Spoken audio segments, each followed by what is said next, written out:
All right. Hi. This is a video that I've been wanting to make for a while. And I figured with this specific video, it's going to really help having somebody who's on the other side of the argument. Yeah. And Like counterpoints. yes, at the end of the day, we all have different opinions. And the entire point of this video is surrounding this knife right here, which is the classic, the beloved Buck 110. 3 3/4 inch, if I remember right. Sounds about right. With 420 HC steel. and brass bolsters and a ebony inlay on the handle with a old school backlock. This knife is over 60 years old in its design. Mm-hmm. I want to say it was designed and brought to market in 61. I actually thought it was 64, but early 60s. Yes, very early 60s. So it could be anywhere between 60 to 65 years of age when it comes to the design itself. Yes.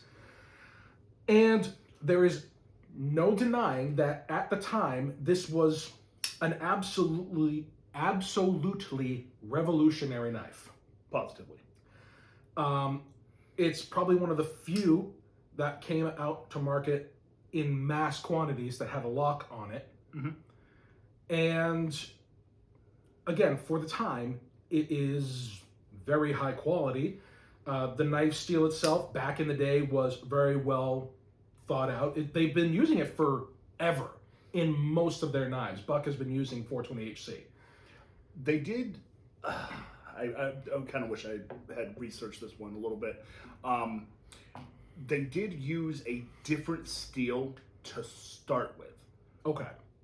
I Can't remember the exact one though. The 420 HC was generally considered a step down, but their idea was they wanted something more idiot-proof, quite frankly. Okay, so that is actually information I did not know. Mm. So this is news to me. Either way, at the end of the day, there's nothing really wrong with it. It never stopped working, that'll kind of be my the epicenter of my argument. The counter argument, if Yes, you will. But so the reason why I have you on this for this is specifically because I personally believe, and you might agree, although you might disagree in a certain way. At the end of the day, the Buck 110 in this specific form, with the 420 HC blade, the brass handles, the ebony inlays, and old school backlock, is an obsolete carry knife for modern day. I could understand that. Obviously, you would disagree because that's your daily carry, for the most part, right? Yeah, no, I more or less, so these are all my personal knives, which is kind of variations on the theme. You have your regular Buck 110 right here. I've had this one for, I think, closer to 15 years now, and she has a lot of mileage on her. Now, if I remember right, you told me that I bought you that. You bought me this one, yeah. Correct me if I'm wrong, because for some reason I have it in my head that years ago, I want to say it was either when we were still in high school or just after high school, you had either a Buck 110 or a different model that failed on you at the pivot point here, and it would actually extend past the locking. I had a cheap Buck 110. It was some Pakistani copy. Okay, so it wasn't an official Buck. No, Okay. no. I did have one failure at one point with this exact knife action. I needed to set it in the Buck. Interesting fact, don't baton with this. And so I'm thinking that this is what you were referencing. I actually broke this right here. Okay. Yeah, and then I sent it in, and I was very specific, like, do not replace my knife. This knife has sentimental value. Just repair it. They repaired it. And Okay. She's chooched fine ever since. And again, there's nothing. These are all my knives that I personally own. So I'm not saying that you should not own a Buck 110, but for me personally, in my opinion, this is more of a reference point for where we've come from versus where we are now. Yeah. And the reason why I'm even bringing this up in the first place is specifically due to the cost. Yeah, they've come up tremendously. So I haven't looked into this for a little while now, but the last time that I saw a Buck 110 in this configuration at Walmart, which is pretty much Probably the cheapest place probably the cheapest place. give or take, Yeah. the price was $65. Do you want me to? I know it probably won't look great for the video, but I can. I mean, if you want. At the end of the day, I don't think it's going to be much higher or much lower because kind of like the argument that the Arizona people had, the iced tea company. Yeah. Why not bring up the price of it? It's like, well, they already have everything paid for. Why bring it up in price? Yeah. So could it be more expensive? Probably. I don't see it being much. Maybe it went up to $70. But again, we're 3 or 4 years in from when I originally had the idea of making this video as it kind of pertains. I know that the first listing I'm seeing on Amazon is $90. 90. $89.99. I'm not. And that's not a special version, but I assume the Walmart one is within $10 or $15 of that price point, which would still put it in the 60 to 70 mark. It's the heritage that you're paying for with the cost of everything in the modern day. You're paying close to $100 for what there are cheaper alternatives on the market and cheaper ones that are provided by Buck themselves, and I can go into those. Yeah, please, because I was actually gonna go into that as well. I forget the exact weight. I want to say it's around 8 ounces. If I remember right, it's about 7.5 or so. 7.5, 8. Okay, it's a heavy knife. It is. And there's like, if you have loose fitting pants, you don't wear a belt. It can if a lot of times it'll beat the hell out of your leg. It'll just pull your pants down. If you wear like basketball shorts, I mean, there's phones that weigh less than this. Yeah. So I can't give you the exact frame reference for time, but several years back, Buck released this eco or more budget-friendly variation where they have this plastic-handled one. It's textured for better grip. This had become my daily carry, and I still carry this knife. This is phenomenal. It has all the dimensions of the old knife at. It's got the same blade steel, third the weight, and I want to say less than half the price. I think. Again, we're going back a few years. Mm-hmm. This has probably come up. I recall paying $20 to $25 for this. I remember when I bought mine, it was on incredible special, but like at Walmart store price advertised, they had brought it down originally from, I want to say it was like $30. Yeah. So even with that being said, $65, $30. You can buy two of the same size, same blade knife for the price of one, and you can give one to a friend or use it as like have an extra. Yeah, keep it in your truck or your toolbox or whatever. Yeah. And I ended up getting it so it was already reduced down to like 20 or something like that, and then somehow I actually ended up getting this thing I paid at Walmart $13. I think it's one of the cheapest knives that I own that I actually give a damn about. Yeah.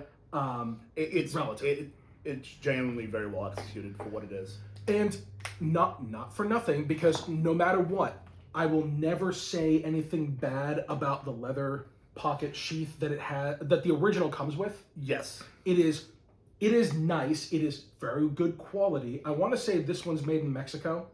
Okay. I believe don't quote me, but I think both the leather sheath and the nylon sheath that this one came with, both made in Mexico. But we're talking about this thing, you kind of have to stretch it out in order for the buck to fit in there well. Yeah, it has to break in. Versus the nylon, which, yes, it can hold it can hold water, or it will collect water faster, but it also dry. Yeah. And let's say that something happens to this, it tears, whatever it might be, because both of these can have things happen to them. Yeah. It's going to be vastly cheaper to replace this. Yeah. Pretty sure that sheath probably costs as much as this one brand new. I want to say the sheath alone, it does cost about $20+. Yeah. It's a good sheath. There's nothing wrong with it. No, and it's one of those things that as you wear it, it will patina, quote unquote. It'll break in. Yeah. Like broken in leather is just unbeatable for its, because it breaks into you. Yes. And it breaks into how you wear it, how you move, and that's what's cool about natural materials, you know? But you also, because it's a natural material, have to have a little bit more of an upkeep on it. Agreed. Like, I have this material right here, Bic LP. It is a leather preservative. Mm-hmm. And I have it for a few of my other fixed blades that have leather sheaths, and a few other things that I have that are leather as well. But for the most part, like, you don't have to do that with the nylon. No. It's bringing down cost of use, cost of ownership, and everything else, along with being that much lighter. Mm-hmm. I mean, but with that being said, this eliminates realistically one problem that I have with the original Buck, which is the weight. Now, granted, this thing is not a looker in comparison to the original. Not even close. But this one doesn't need to be a looker. It just needs to do the job. And if something happens and it breaks, it happens and it breaks. And then you throw it out, get a new one for, again, less than half the price of the original. But you still have to have the sheath on your belt or loose in a pocket. And me personally, we've gone so many years nowadays where pocket clips have become the norm that I can put this in any pants, shorts, pocket that I want. If I really wanted to, I could put it in like a shirt pocket. Yep. This specific one, the Super Freak, the Benchmade Freak. It is a bulky. It is a bulky, and it does weigh a lot for a shirt pocket. I have several other knives that could go in a shirt pocket and have. You remember, I carried the CEO, and that thing's light. I feel we are drifting a little bit. Yes. But it still brings up the fact that this is missing a lot of modern amenities. Yeah, this one being a budget-friendly compromise, I guess, or choice, weight-wise, I feel you're maybe at not quite a quarter, but a third of the weight. Like this thing is super light. It is bulky though. Later on, they came out with this line, which I think is their Buck 110 Slim. I believe, because I did buy that for originally doing this video. Yeah. And we ended up trading. I gave you that, and you gave me something. I can't remember. It was a big ass whatever. Was it the Kershaw, the really big Kershaw? I think it was, yeah. But either way, when I bought that, brand new, that thing is about, give or take, at time of purchase, not time of recording, it was about $3.50 more than this version. Yep. And this is pretty darn close to half the thickness. Its weight is similar. The spot where, and this is probably my most daily driver knife, because I like a lockback. It's reliable, it's kind of time proven, and it's just kind of like this is the most modern version of this form factor. The blade is not quite the same. I wish the blade on this guy was more like the blade on this guy, where it's more swept. I do understand, but I do understand where they're coming from, because personally, if I was going to have either of those two, I would rather have this blade profile where it's a straight clip rather than a recurve clip. It is also a stronger tip because of that. That too, yes. It's also more versatile. There's a lot more that you can do with it. from a user standpoint, certain times the tip being curved may be a detriment. This thing sits so low in the pocket. It is so lightweight. The steel's good. Like It's the same steel. no, it is. It is. It's you can get higher end models. I don't really like this represents what I need it to. Like I don't pretty much a firm believer as long as it's good steel and like resharpens fairly easily, holds an edge reasonably. I don't need any crazy high end thing. But this has probably been my most daily driven EDC. The pocket clip sits so low. The thing just it fits in the pocket in a super like you forget it's there type of way. It Yep. doesn't get in the way when I grab my keys. It doesn't. I think that this has been, as far as Buck's interpretation, the best modern not counter argument, Upgrade. adjacent product. Like this is the best modern reinterpretation of the classic 110. I like that wording, reinterpretation. Yeah. And it's like by the people who made it themselves. This is fantastic. And they make a higher end version of that. Oh too. yeah, way better steel. But yeah. So I know that this one has the same steel use as the original. It obviously the tip is slightly different, and they've added the thumb studs, which personally I love the addition of the thumb studs. That makes Agreed. It makes it, to me, a much more functional. Safer knife too. That too. Because like with it, like I have big hands. It's traditionally a two-handed opening knife in the safest way. I mean, you could do one of these, but it's like having the thumb studs. It just removes that. It gives an alternate low-profile way of handling it. It's giving it to Buck. They executed this brilliantly. Yes. So again, same steel.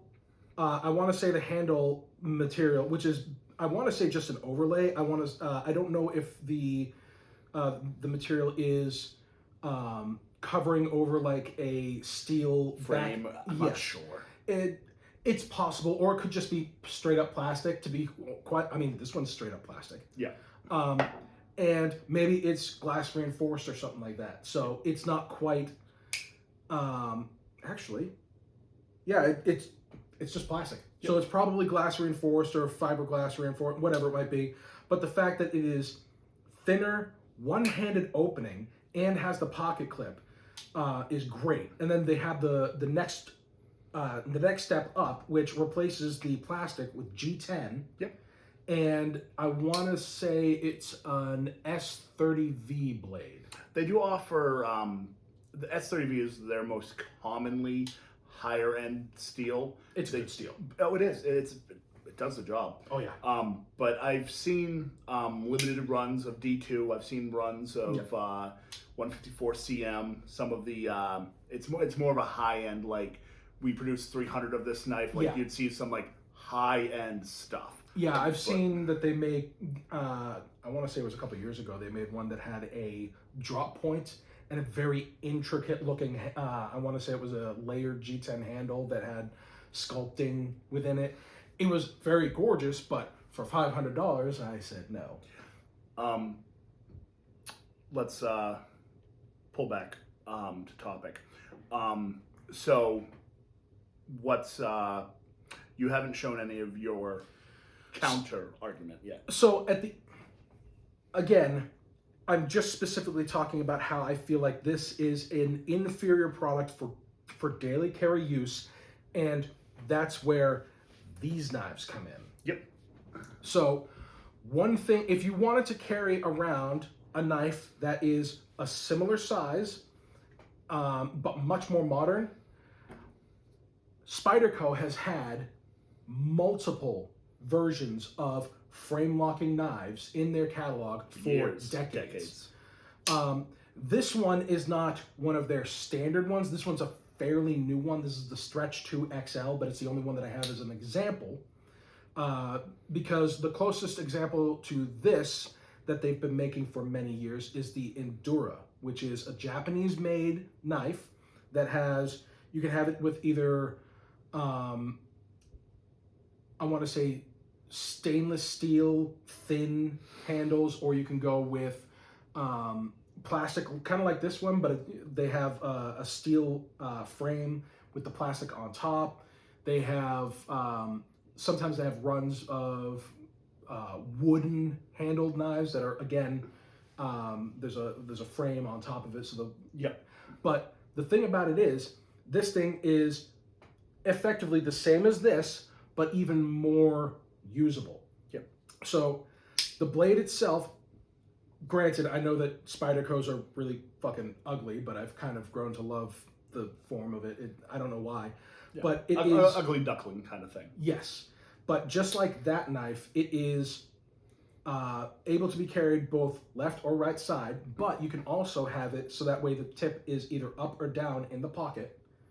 So you can pretty much accommodate any style. Yes, the thumb cutout right here just allows you to open it really quickly and easily, just like the thumb studs do. It's just, that's Spyderco's thing.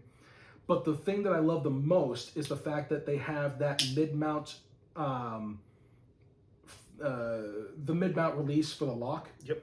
With the Boyd dent in it, so you can easily find it, and you can close it one-handed. It's a little clumsy closing it one-handed, but it's not terribly clumsy. Yeah. Like, yeah, you just kind of touch that, and then that's it. Versus with the buck, like, if I don't have the experience that you do with bucks and carrying them all the time. Yes. So, like, obviously, I know that you usually, if you're going to close it one-handed, you probably flip it over and hit the lock bar. Yeah. I also, I have large hands, but like, I just take the meat of my lower part of my hand. Your palm. Thank you. Yep. No, there's a word for it. Just They close like exist. that. English is hard. But yeah, that's... So the only real problem with the fact that you have something like the Spyderco is you're talking about a knife, again, made in Japan. They use VG10 steel, which is a much higher... Oh, it's a huge upgrade. Most everything that's on this table that is not a buck has a better steel that is much more modern, much more better, or in certain examples.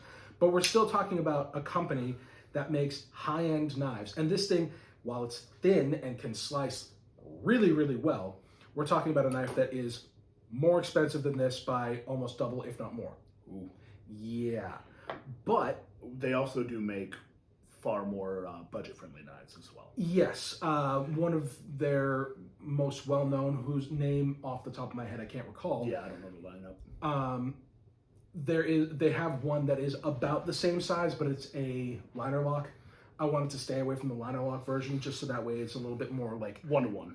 Yes. Or as close as you can. Yes. As far as when it comes to the Spyderco lineup, because again, you can get one that is similar to this, and they have offered in the past versions of it that have like Paca wood handles or ebony wood handles or whatever version of it that you might want. If you wanted something that was a daily carry that you could pass on to your kid, like you'd pass this one on to your kid. Oh yeah, heirloom piece easily. This, not so much. It doesn't have the same look. I get it. But you can have a version of this knife or one that is like it that has the heirloom quality to it. Yeah. You have to find it. I'm going to not a detour, tangent off from that, in the sense of bringing up the same principal idea, but executed in a different marketplace. Yeah. So this is the Boker, I believe it's the Optima. I recall it being that, yes. Okay. So this is not a cheap knife. This is a fairly high-end knife for my that was either a birthday or Christmas gift for you from me, and I spent a pretty penny on it. Yeah. So the action on this knife is brilliant. It's like, this is one of its things is that you can get You can switch out the blade. To be quite honest, that alone, like, don't get me wrong, the replacement blades, in my opinion, are high in price. They are asking a lot. But with that being said, you can use that you can use that blade. You can use one that is. They have several versions of it in a drop point model. Yep. You can get gut hooks. You can get all sorts of. You can get it as a file. You can change those things out easily. Yep. And they have multiple different steels for it. This one, I want to say, is 440C. It is, and which is a slight step up from 420. It is a slight. It is a decent step up. There was a time when, and I think this is more in the 90s, when 440C was extremely popular. It was a super steel. It was kind of what S30V is today.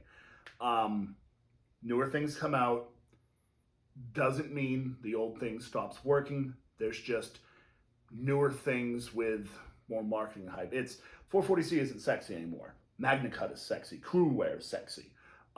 Which you can get that in a Crewwear blade. And you can get that in a Crewwear blade. They're really pushing the high end right now with their own interpretations. But this is honestly, like, out of my collection, this is the Buck 110 philosophically dressed to the nines. This is a fantastic knife. I love the way that thing feels in the hand. They made it a lot more ergonomic. Yes, I personally, this is just blocky, which it has its it has its thing. The best way I could put it is this is like a Glock handle. Yeah. And this is more like insert any of the other more modern guns here. Yeah. M&P. Yep, the M&P, the VP9, the CZ Shadow 2, whatever you want to call it. But the fact of the matter is, you can get this with different handle inlays as well. Like, this is a Tuya wood or Thuya, whatever. But the fact that you can get it in different patterns, and this swirly pattern that's in here is just, it's stunning. Yes, and I want to say that the bolsters are nickel. I think so. Which brings down the weight. Like, this is heavier. Brass is heavy. Yes, it's much heavier. This nickel blade is, I want to say, it's about the same size handle-wise, maybe slightly shorter, but splitting fine hairs. Less than probably maybe a quarter of an inch. Yeah. The lock is in the same spot. It is what it is, but it is just such a gorgeous knife. Oh, it is. It really is that great. But let's say that you don't want to buy something that expensive, or even, hell, this expensive. Maybe you want something that's like this one in price, but you don't want to have, let's say you're a foreman on a project for, I don't know, construction or whatever. Doesn't even matter. Yeah. And you want to get your guys a blade, but you don't want them walking around with one like this where, it's in this little pouch and whatever. For some reason, this just doesn't interest you because it's just this old school thing. It doesn't really work. There are plenty of other knives that you can get that are either as expensive as this, that have better materials, or less expensive than this with similar or better materials. Yes, especially if you're not opposed to foreign made. Yes, and because quite honestly, the American made is going to be more expensive. It's so expensive nowadays. And European made. And to be honest with you, the quality of what China is putting out nowadays, they're kind of kicking ass. These two are perfect examples. So, like, there's two versions of this model knife. This is a company called SRM. They're Chinese made. This is their 9201 model. This is their higher end model of the 9201. It has the clip point blade. It has the black handle. I love how aggressive their clip is too. Yep. I mean, it's not quite as aggressive, but it looks nastier. But like your Slim Select, It has one-handed opening, nice and easy. This one's a little bit stiffer, but relative. But we're also talking about a more modern knife. Ball bearings? It probably is. I don't recall. It's been so many years. Yeah. But we're talking about a knife that has the cheaper version of this. You get plastic handles just like that, and an 8CR Chinese steel, which would go toe to toe with 420. I want to say it's like 440C equivalent. Really? I believe so. I don't know the 8CR ones all that well, or the CR blade steels. Yeah, I could be off on that, but I believe the 8CR is about equivalent to 440C with plastic handles. And that feels good. It does. Now, with that being said, we're talking about a modern lock. We're talking about a pocket clip that can go on left or right side, but the lock is ambidextrous, just like the back lock is. Correct me if I'm wrong, the generic name for the access lock is the crossbar lock now? It's been widely accepted as a generic term. Okay. Most companies will say that it's whatever version, like the Hogue will use the term Able lock. It's the same lock, but yes, the crossbar lock. But for me personally, the crossbar lock, ever since I got to hold I can't remember what my first Benchmade was, but ever since I got to hold that, I have not found a lock that has surpassed it in how I like to use it. Its ergonomics are unmatched by most. It's strong enough. If I need my lock to be stronger, I get a different knife. I've seen Dutch bushcraft knives. Two dudes from, I believe it's Holland, take this knife model, the Super Freak, which has the axis lock or crossbar lock, and they've used it and batoned wood in the middle of the woods and started a fire with it. They broke an Adamas or Adamus, whatever you want to call it, with the same lock. This one held up. So this lock is already leagues ahead of the back lock in so many different directions. So again, cheaper model, 8CR steel, plastic handles, still has the reversible pocket clip, and the ambidextrous opening and closing methods with the lock itself. Is $20. Can't touch that. This one is slightly better with G10 handles, and I believe this one is a D2 steel. Yes, D2 steel. It was at time of purchase $30. So I can get two of these modern knives with the higher end steel that is similar. It's going I would really like to be like, American manufacturing is the best in the world, and I do have a huge pride for American manufacturing. China has come so far, man. It has the same level of quality when allowed to have the quality. Right. The problem is China's the way that they do their work stuff. Yeah. But the cheaper version of this knife, you can get 3 of those knives for less than the price of 1 of these, which is really hard to beat. Let's say though that you want to have one that it looks like this, but is just much more modern. That's where this knife comes in. This is the Petrified Fish Hourglass. Not sure where they got the name for either the company or the knife from, but at the end of the day, we're talking about a knife that was made in China with K110 steel, which is the German Böhler company's equivalent to D2. Like, it's good steel, though. Yes, it is 1 for 1. It is a liner lock, which isn't, in my opinion, as good as the lockback for one specific reason, but I prefer having a liner lock over the back lock for the fact that it is very easy to use. Yeah. But at the end of the day, the problem is you're putting your hand in the way of the knife blade when you're closing it. Yeah. Minor complaint. People have been using liner locks for decades, and they work really, really well. They work.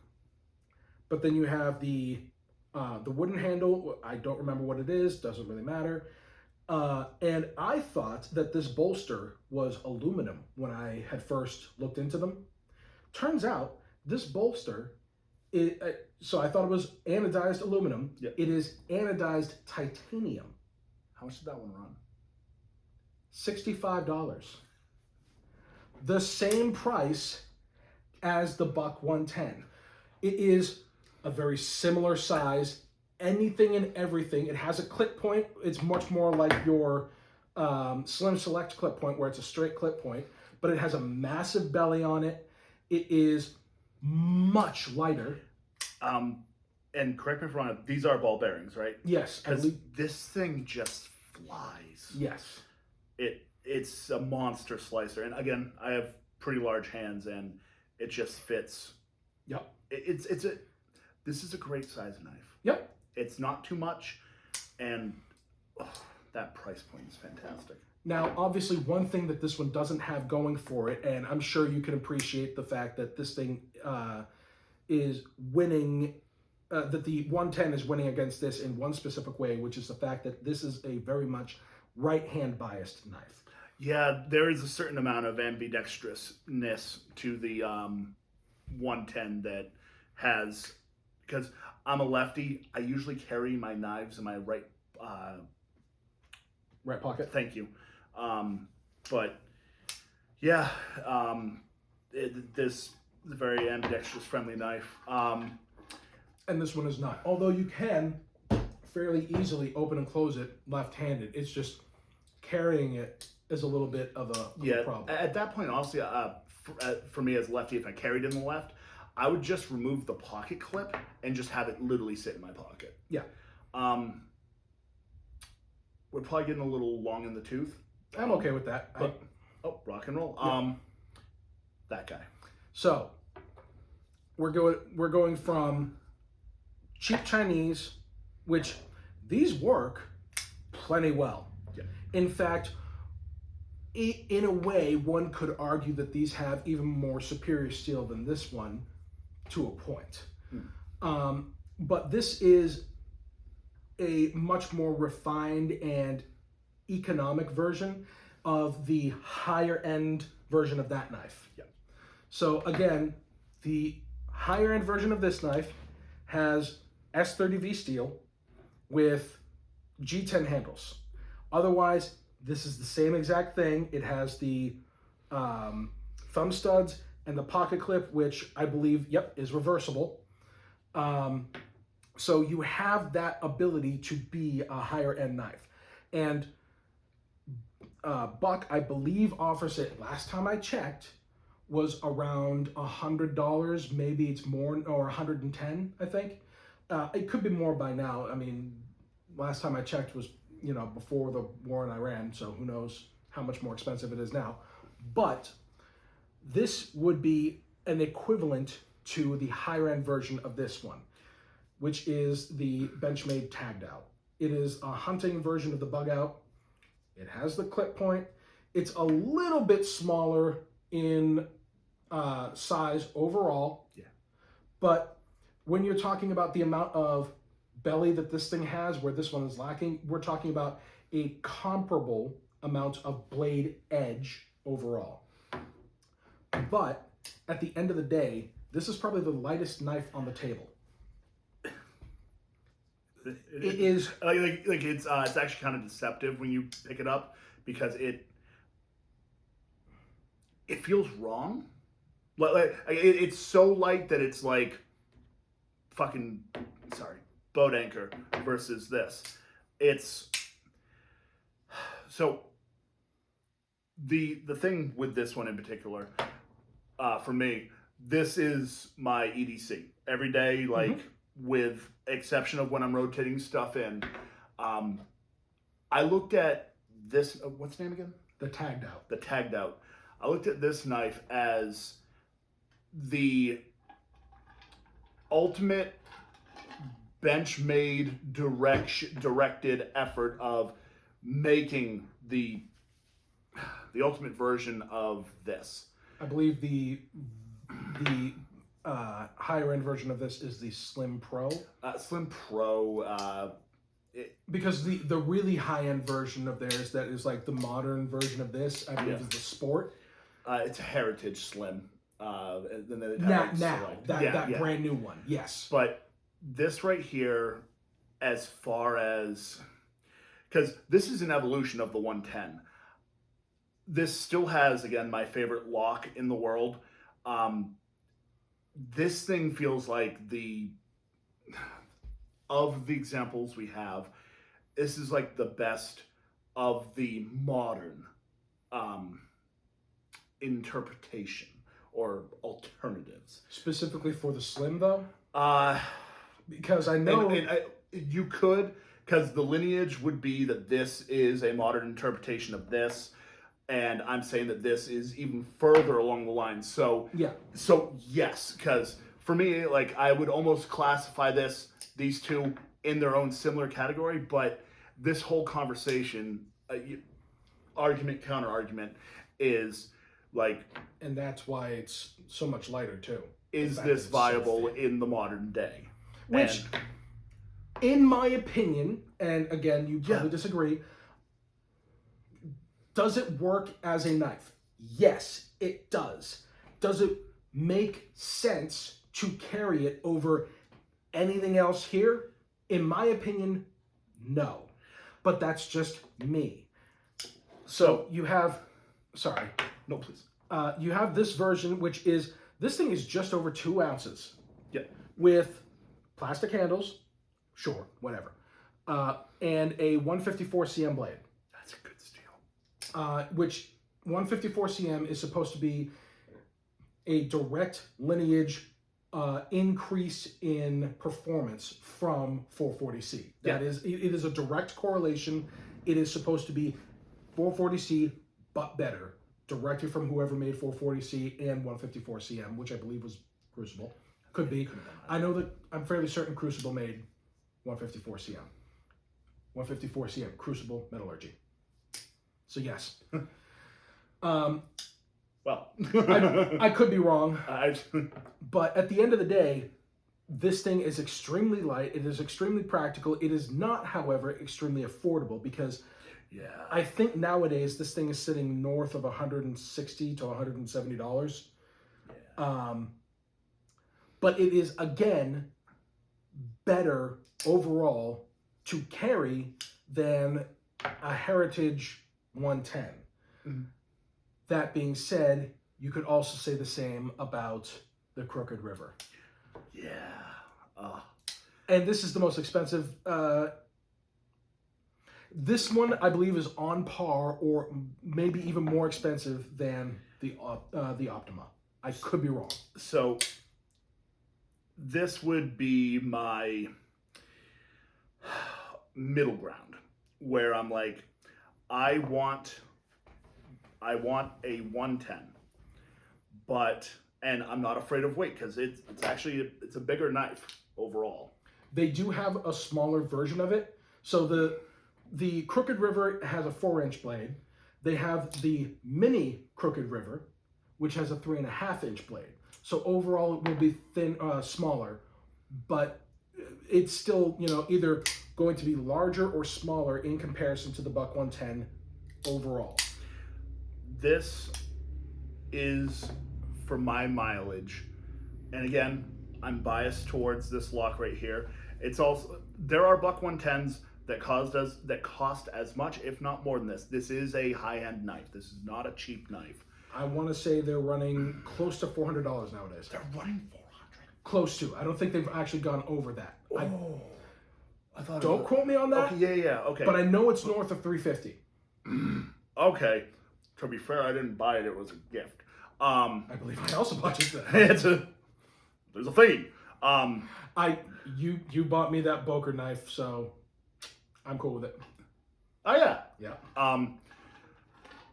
This I feel is my modern middle ground of I'm not opposed to the weight. I have big hands, man, and it's just it fills the hand. It feels great. Yeah. Pocket clip sits nice and low. This is a masterclass in knife making. I love this knife, and I will not speak ill of it. I don't have a problem with it outside of personally the size, in my opinion, is too big for me. Right. But I got little midget digit bitch hands in comparison. So if I had gotten the mini Crooked River, I think I would have liked that a lot more. Yep.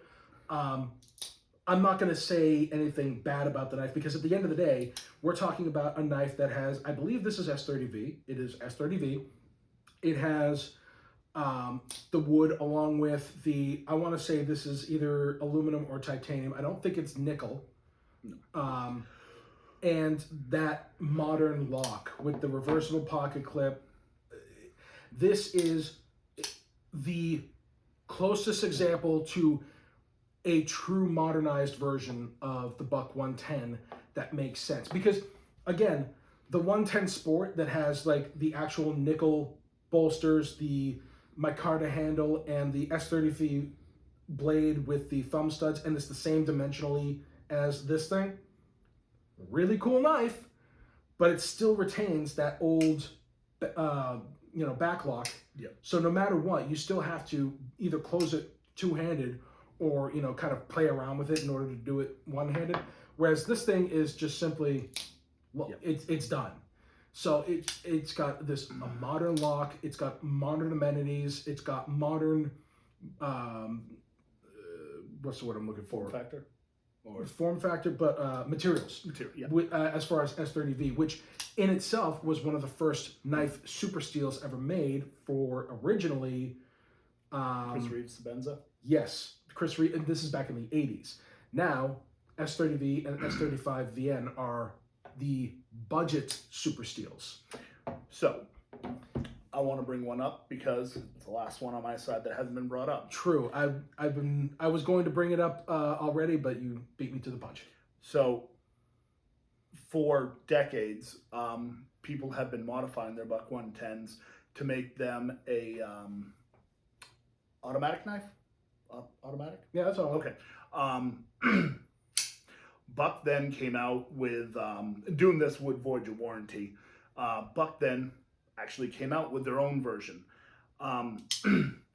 This is super cool. I love this. I don't carry it.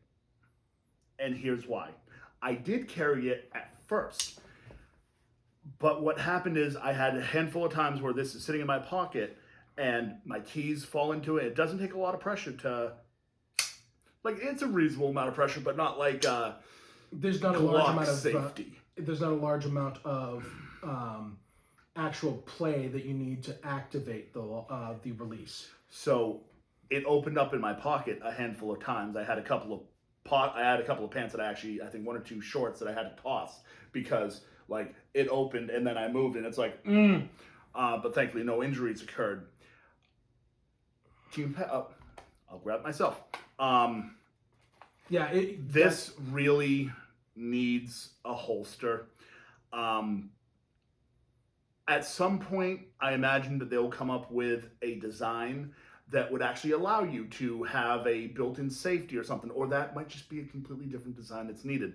There is something, I look at carrying this knife as carrying a old single action loaded with 6. You can technically do it, but there is an inherent danger to just having this willy-nilly in your pocket, but the solution is literally right there. Yeah. And it's just even this one if you wanted to, especially with the modern take of that, which has the I want to say it is, what is it?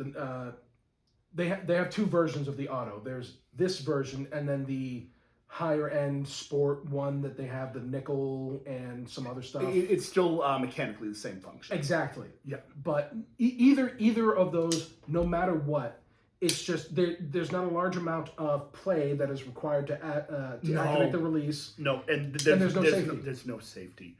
If you're going to have a side opening auto knife, you should probably have a safety in some way, shape, or form to keep it from opening. I even have there's a knife in the other room that I have, the Kershaw Auto 8. Very nice looking knife. It's a modern take on the old school stiletto. There's no safety on it. But the difference is the button, you actually have to push it, a decent amount in order for it to launch. I have had it launch in my pocket once that I can recall, but I also don't carry it very much. Yeah. Mostly just because it's an uncomfortable blade handle. Yeah. And it just doesn't, so for me, it doesn't really work. Versus this one, which is not automatic. It has, it is. It deploys fast enough. I mean, it's it's the same, boom. Yep. Phosphor bronze keeps it nice and clean.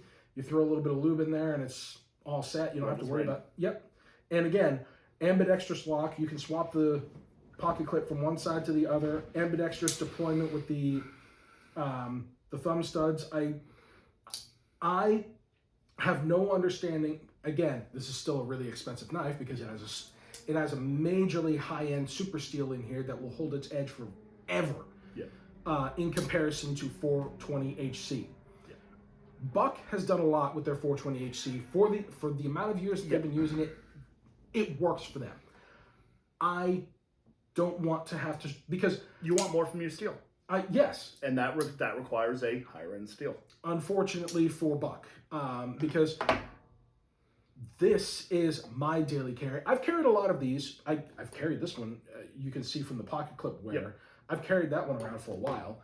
I've carried this one. There's nothing really wrong with it. It's just personally that this thing scratches my itch in a way that no other knife has and probably ever will unless I make my own version and somehow figure out how to make it work for me 100%. I will say, out of all, because I don't want to come off as like a Benchmade fanboy. There's a certain hierarchy with, not hierarchy, there's a certain bloodline with certain knives, design, implements, and elements. Yep. Spyderco's, they probably have a Spyderco out there that is something I'd like. Generally speaking, I don't really care for Spyderco's. I'm more of... and we're talking about an aesthetic at this point. In aesthetic and ergonomics. This right here, this knife, and I don't want to, proselytize it too much, but like this knife right here, where like this is my bread and butter, like these are carried, minus you, all the time. This, if I found a reasonable enough price on a used one, and I was looking and I had the, cash for it, I'd get one of these. This is a phenomenal knife. I have big palms, and like the fact that this knife can fit your hand, which respectfully you have smaller hands than me, 100%. This feels phenomenal. Like ergos of this or better with similar blade size. Like this is a fantastic knife, and I have no quarrel with that blade whatsoever. I carry this because there's been nothing that I have found that works as I've tried several different stuff that is here and stuff that I have in the other room in my toolbox that I have full of knives. And I keep on coming back to this one for a reason. I understand with respect to people, like you have history with a Buck 110 that spans probably decades. two decades or more. And I understand why you want something that is familiar. Yep. I just don't understand the people who they bought one a few years ago and they're not willing to use anything but this because they have an old soul or something like. It's like we're talking about. You can get something that looks as good as this in this form factor that has modern everything else.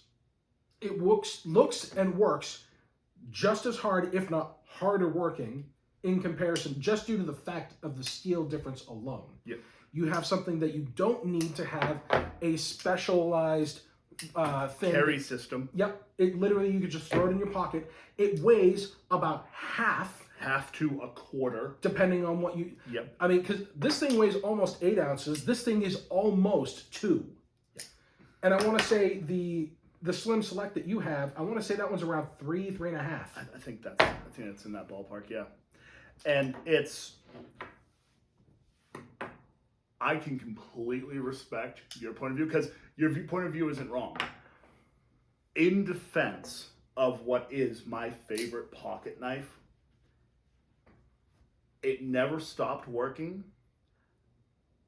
The design has constantly, they did it right the first time, and if one wanted to, this will last you a lifetime. And as long as Buck is around, it can be warranted for a lifetime. You can do better. You can do modern. You can do cheaper. You can do way more expensive. You can get one with the most high-end, modern, state-of-the-art blade steel. So you can have the heritage with all the modern performance. This design is timeless. It'll be around for another 100 years. It'll be used for another 100 years. And I dare say that when you make an icon, imitation is the biggest form of flattery. I agree with most of that. Yeah. The only thing that I have an issue with is the fact that you said they got it right the first time. Because if they did get it right the first time, they wouldn't have made this one. They wouldn't have made this one. They wouldn't have made the higher end version of this one. They wouldn't have made the Sporter that has all of the modern amenities. The only thing that the modern one shares with this one at the end of the day is the fact that it shares the same the same lock design, with it being in the heel of the knife instead of in the mid-mount back location. Outside of that, yes, you're right. There's nothing wrong with it. Hell, I own these two. I bought that one, and I do want to get either another one of those, maybe the higher end, the Slim Pro, and I want to get the Sporter just to say that I have them. Yep. I'm probably gonna not look at the Slim Legacy one personally. I am. But you have a reason for it. Yeah, I want. So they offer a Slim Heritage. I think we're talking $200, $250. I think it's actually $300. Get fucked. But the idea that I love about it. So, and what's crazy is they only, I think, so like this one is a third of the weight. I'm pretty sure the slim version of this guy is like 6 ounces, 5.5, 6. Like they only saved. I want to say it was about 2 ounces. I want to say it was like 5.5. But I'm pretty sure you get at least an S30V steel. It might even be something higher than that. It is. If I remember right, it's Magna Cut. So you're getting, right now, the cream of the crop, do everything steel out of that knife with a pocket clip. Now, granted, the pocket clip is right-hand biased only. You cannot swap it from left to right-hand side. That's something to keep in mind. But considering that you carry it right, it doesn't matter. But yes, it is, again, if they got it right the first time. I have no problem with the buck knife. I just have a problem with people saying that the buck knife is the only one they need to carry because they think that it is the greatest thing because we were a proper country back in the 60s. Yeah. Which is dumb because we were in Vietnam in the 60s. Yeah. I mean, do I need a nearly $350 or more knife with the nicest cheaper high-end blade steel and all the modern amenities? No.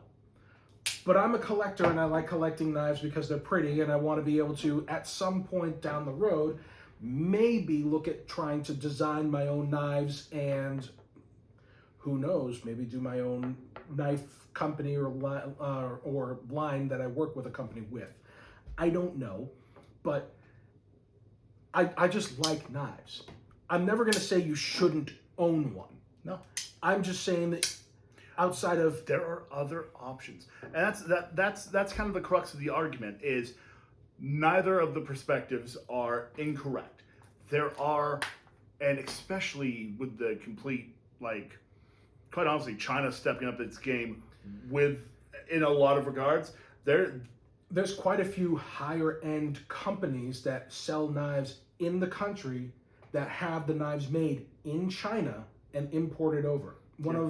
There's a knife company that I've brought up to you a couple times called Chavez Knives, and the one that I wanted to get of theirs that I don't know if they make it anymore, but it was, I want to say he called it the Ultramar Redención or something. Spanish, work with me here.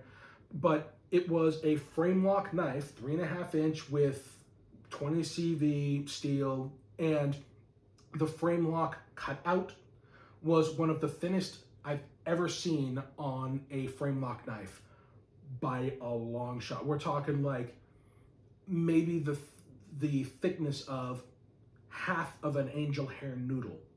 It's ridiculously thin cutout.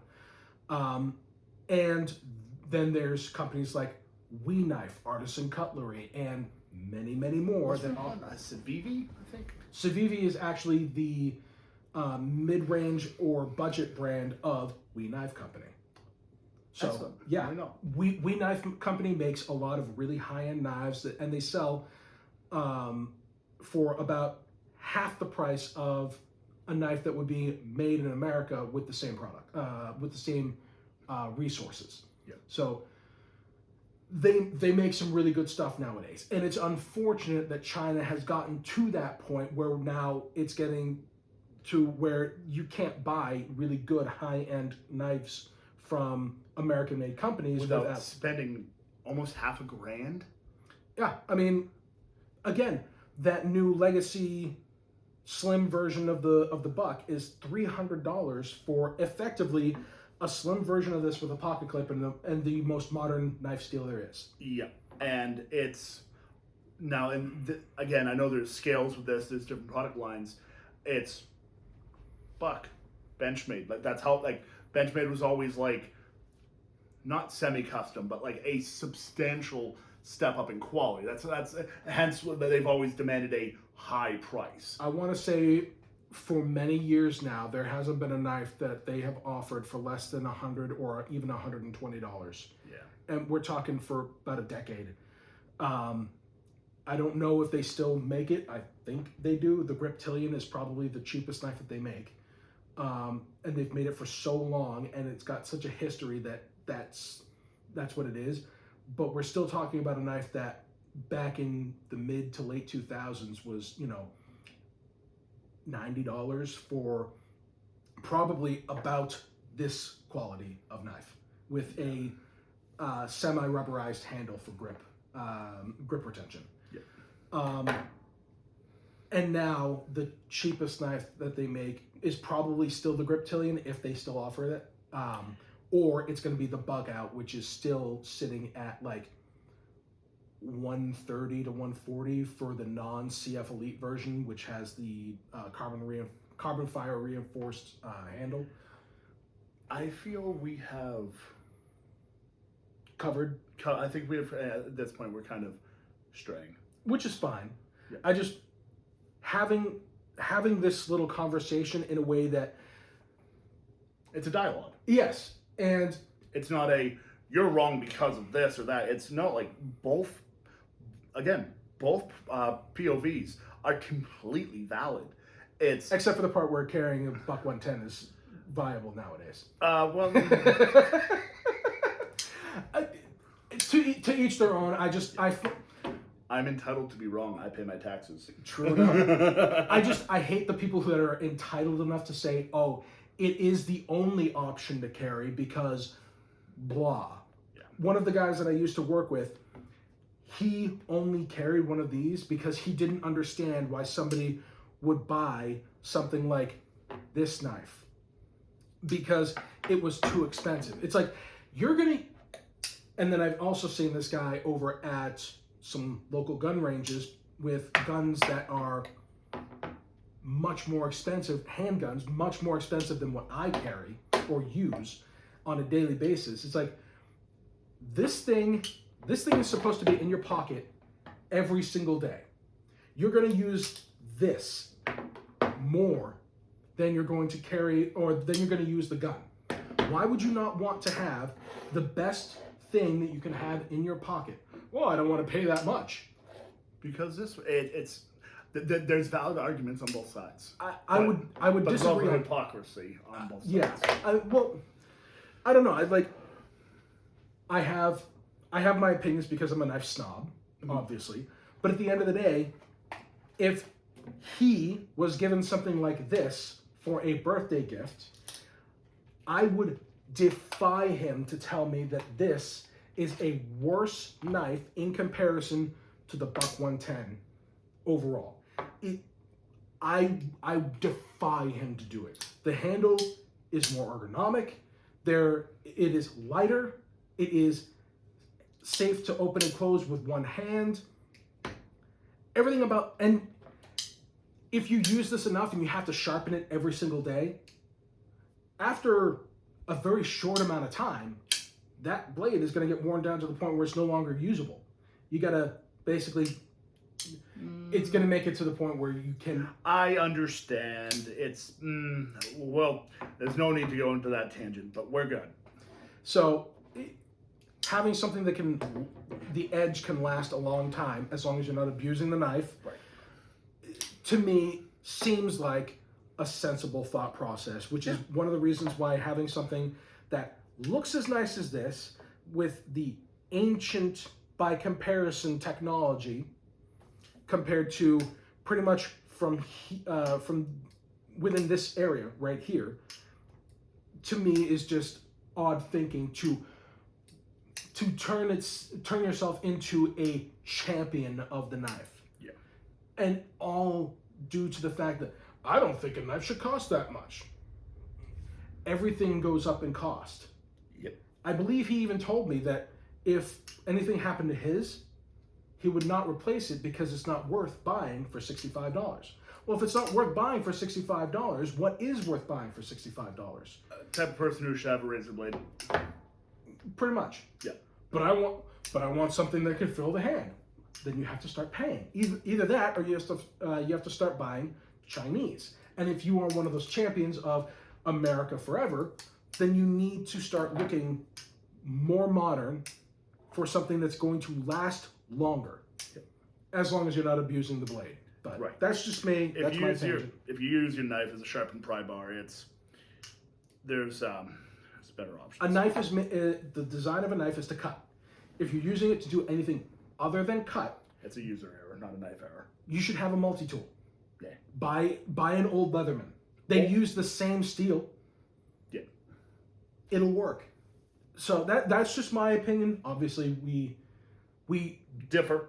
and disagree, but you're not trying to be like, why are you carrying anything other than this? Oh yeah, no, I know. And that's where my Beings like assholes, we all got them. And, well, I don't tell you where to spend your money. You don't tell me where to spend my money. But there can be a middle ground of, why did you choose that one? Give me your choice philosophy. Mm-hmm. A lot of interesting conversations can happen with that. Just be open to an opinion that ain't yours. Yeah. And the moment that you say, oh, I'm not going to because of X, Y, Z, without experiencing it on your own terms as it is, I mean, it's very much like that. It's the same but different from that whole you don't know that you're not gay until you try it kind of thing. It's like, I'm pretty firm in my perspective. Yeah, I know I'm not gay. I know what I like, but at the same time, we're talking about something that is a material use, something that affects your life daily, especially if you're going to use one of these things and carry it. Yep. You know.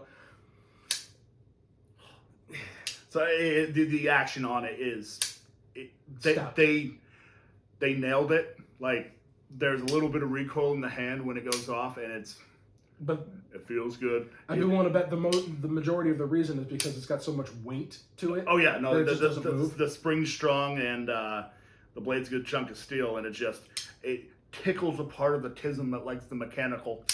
Yeah, but yeah, I think we've gone on long enough. Hopefully it didn't max out what we were saying and say, "Oh, you need to do more storage space." It's like, all right, well, we'll try this again another time. Redo. But yeah, All right. so I'm good. Anyways, thanks for watching. if I ever upload this, which I hope to, if I'm not it is still good.